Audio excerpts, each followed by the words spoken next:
세금에 대해 궁금한 점이나 건의사항, 여러분들은 어떻게 해결하고 계신가요? 여기 납세자의 불만이나 건의사항을 친절하고 신속하게 해결해주는 곳이 있는데요. 어떤 곳인지 지금 바로 만나보시죠.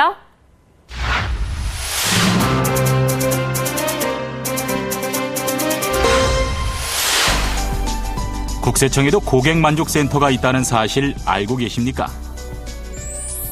국세 상담은 물론 납세자들의 불만이나 고충을 체계적으로 관리해 세정 운영에도 반영하고 있는데요. 납세자의 작은 목소리에 귀 기울이는 사람들. 국세청 고객만족센터 직원들을 지금부터 만나봅니다.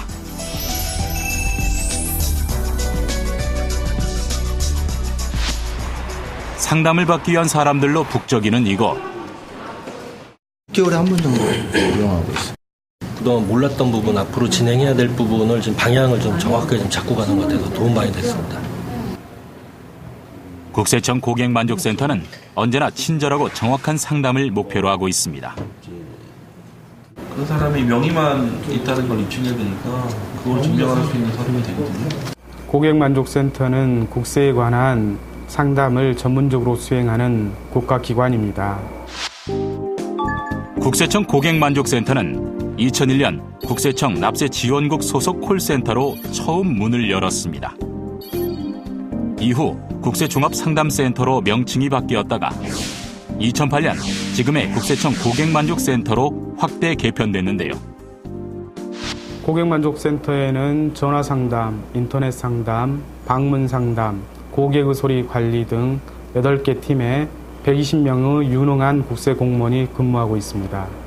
전화상담의 경우 전국 어디서나 126번으로 전화해 1번 세법 상담을 선택하면 전화상담팀의 즉답을 들으실 수 있습니다. 인터넷 상담의 경우 고객만족센터 홈페이지에 궁금한 내용을 등록할 경우 인터넷 상담팀의 답변을 48시간 내에 받을 수 있습니다. 방문 상담의 경우 강남역 1번 출구에 위치한 센터로 직접 방문하실 경우 상담원과 1:1 상담도 하실 수 있습니다. 또한 국세청 고객만족센터에서는 세법에 대한 고충이나 건의, 불만사항 등을 체계적으로 관리해 국세행정 업무 개선에도 적극 활용하고 있습니다. 국민 여러분이 국세에 관해서 어려운 점이나 불편한 사항이 있을 경우 알려주시면 고객의소리 관리팀이 그것을 제도 개선이나 법령 개정하는 데 적극적으로 활용하고 있습니다. 납세자의 작은 목소리에 귀 기울이며 언제나 친절하게 납세자들의 상담을 돕는 직원들. 그만큼 고충도 있습니다. 짜증을 내거나 목소리가 거칠어지면 국민들과의 상담할 때가 좀 힘이 들었습니다.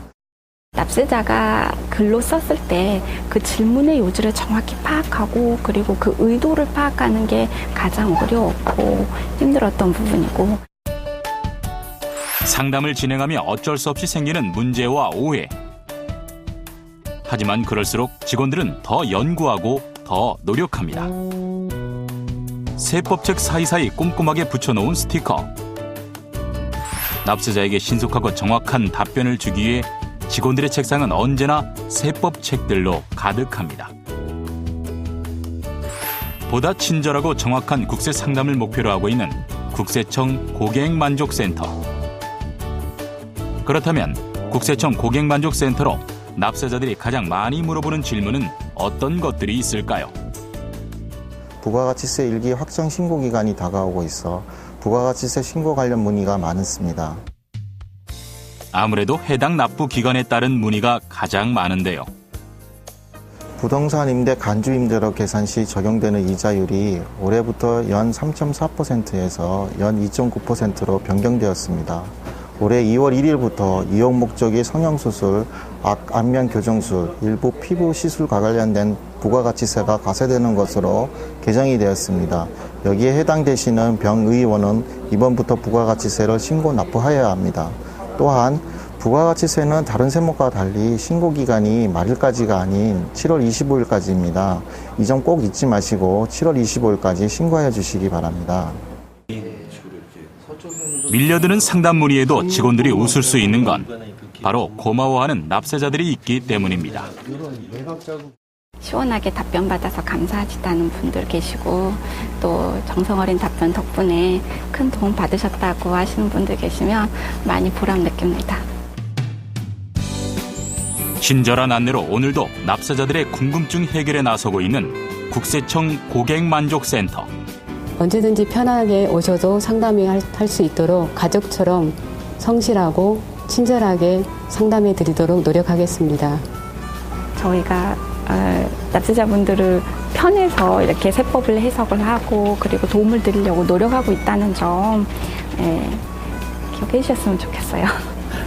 앞으로 직원들의 전문성과 친절도를 더욱 높여 국민 여러분이 보다 정확하고 신속한 상담을 받을 수 있도록 최선을 다하겠습니다. 대한민국의 모든 납세자들이 고민 없는 그날까지 국세청 고객만족센터의 국세 상담은 앞으로도 계속됩니다. 국세 상담은 물론 납세자들의 불만이나 고충을 체계적으로 관리해 세정 운영에 반영하는 역할까지 국세청 고객만족센터에서 전담하고 있는데요. 앞으로도 납세자의 작은 목소리에 귀 기울이는 국세청 고객만족센터가 되길 기대하겠습니다. 우리가 내는 세금에 대해 여러분은 얼마나 알고 계신가요? 월급 명세서에 원천 징수되는 세금 외에도 밥을 먹고 커피를 마시고 물건을 구입할 때도 세금이 포함되어 있는데요. 오늘 NTS 게시판에서는 우리가 알게 모르게 내고 있는 세금에 대해 알아보겠습니다. 화면으로 함께 살펴보시죠.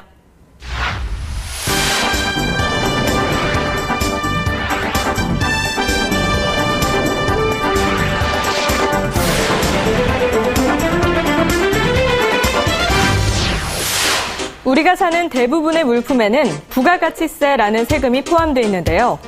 하지만 모든 물품에 부가가치세가 붙는 것은 아닙니다. 가공되지 않은 농수축산물에는 부가가치세가 붙지 않는데요. 따라서 가공되지 않은 흰 우유에는 부가가치세가 붙지 않습니다. 하지만 흰 우유와 달리 딸기 우유는 부가가치세가 붙는데요. 딸기 우유는 가공해서 만들기 때문입니다. 보통 부가가치세는 판매 가격의 10% 정도를 차지하지만 세금의 비율이 훨씬 더 많이 차지하는 세금도 있습니다. 승용차에 넣는 휘발유의 경우 교통에너지 환경세 등 유류세가 47%가량 붙기도 하고 담배 한 갑에 포함되는 세금은 담배 소비세와 부가가치세 등 각종 부담금을 포함해 무려 60에서 70%가 세금이라고 합니다. 이 밖에도 세금의 종류에는 크게 국가의 재정 관리를 위해 부과되는 국세와 도와 시, 군구의 각 지방자치단체가 운영에 필요한 재정 수입을 확보하기 위해 부과하는 지방세로 나뉘는데요. 예를 들면 취득세나 등록세, 재산세, 주민세, 자동차세 등은 구청이나 시청, 군청 등이 담당하는 지방세고 소득세나 법인세, 상속세, 증여세, 부가가치세 등은 국세입니다. 또한 이러한 세금은 세금 부담 전가 여부에 따라 직접세와 간접세로 나뉘게 되죠. 이렇게 세금은 우리의 일상생활 속 곳곳에서 내고 또 쓰이고 있는데요. 대한민국 국민이라면 누구나 꼭 내야 하는 세금. 세금에 대해 제대로 알고 제대로 내면 더 좋겠죠? 정부에서는 저소득 근로자에게 근로소득 금액에 따라 최대 200만 원까지 근로장려금을 지급하고 있습니다. 근로장려금은 근로소득의 크기에 따라 그 지급액이 결정되는 만큼 근로자의 소득 파악이 무엇보다 중요한데요.